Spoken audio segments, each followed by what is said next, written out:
السلام عليكم ومرحبا بكم متتبعي قناة ملح وسكر.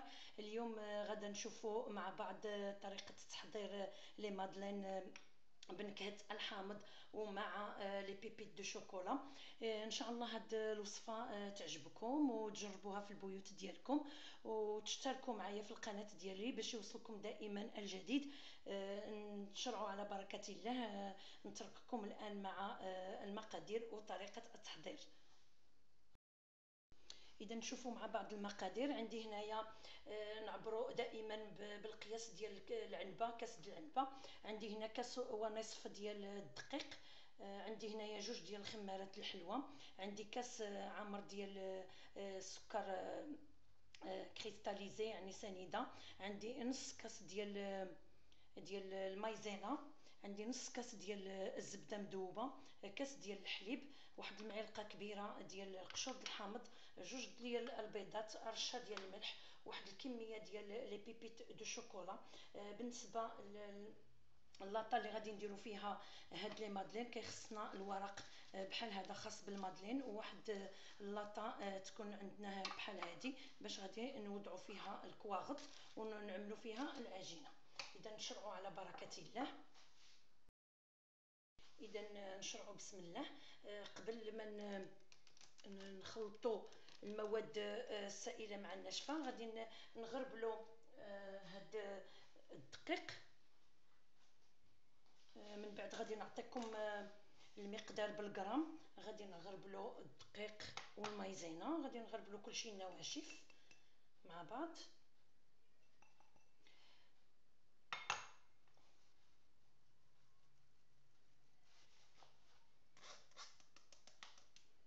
غادي نديروا حتى الخماره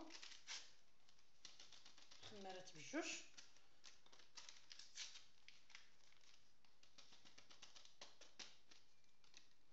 غادي نغربلوا كلشي.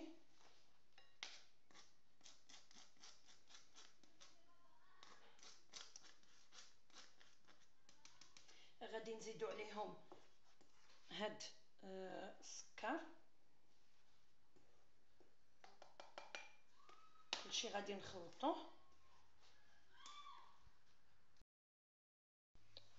ما نساوش الرشه ديال الملحه. وغادي نخلطوا كلشي نوضعوه على جنب. ندوزو الان المواد السائله.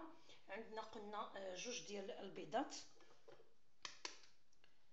غادي نفرغوهم هنايا. غادي نزيدو الحليب،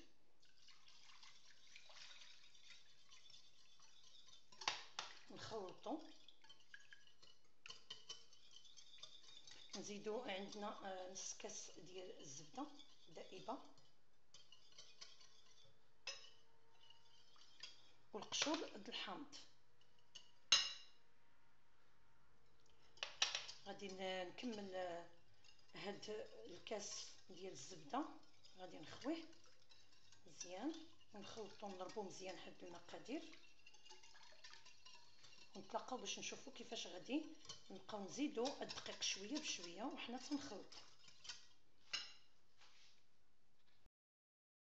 كيف كتشوفوا بعد ما خلطت مزيان المقدار الاول غادي نبقى نزيد الدقيق وانا تنخلط شويه بشويه حتى ينسجموا لي العناصر كامله.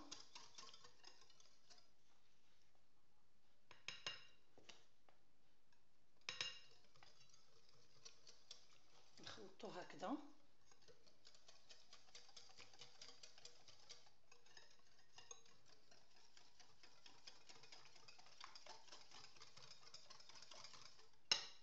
نبقاو كنزيدو.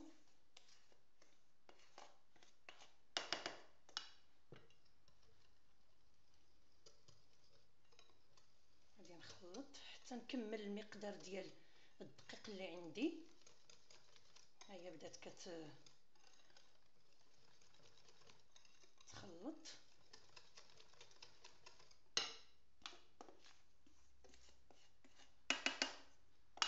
ما نساوش بان هنا عندنا حتى السكر سنيده، كيخصنا نخدمو مزيان الخليط نوجدوه. عاد ديك الساعات نضيفو لي بيبيت دو شوكولا لداخل هكذا. غادي نكمل المقدار اللي عندي.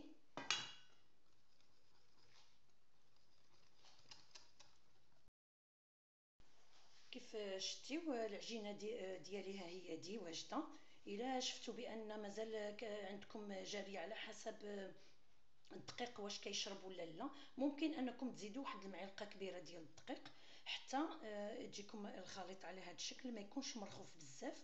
الان غادي ناخذوا كميه ديال الحبيبات ديال الشكلاط وغادي نضيفوها للخليط بحال هكا. غادي نخلي شويه باش غادي نزين من الفوق ديال لي مادلين. نخلطو بحال هكا. نوجدو حدانا واحد الصوينيات بحال هادو، نلبسوهم بالكاغيط ديال المادلين. انا هنا غادي نلبس وحده بوحده وديك الساعات غادي نفرغ لان كتطلع لي خصني ضروري هذا الخليط يتقل لي الكاغيط. هنايا غادي ناخذ واحد لالوش. هانتوما كتشوفوا الخليط ديال العجين. غادي نفرغ هنا كميه اولى هكذا، ها هو تينزل. ما نعمروش بزاف باش ما يفيضناش الخليط.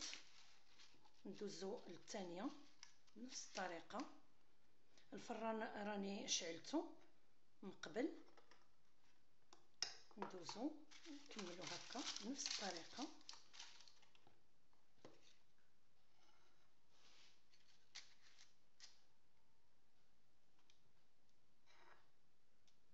غير النص.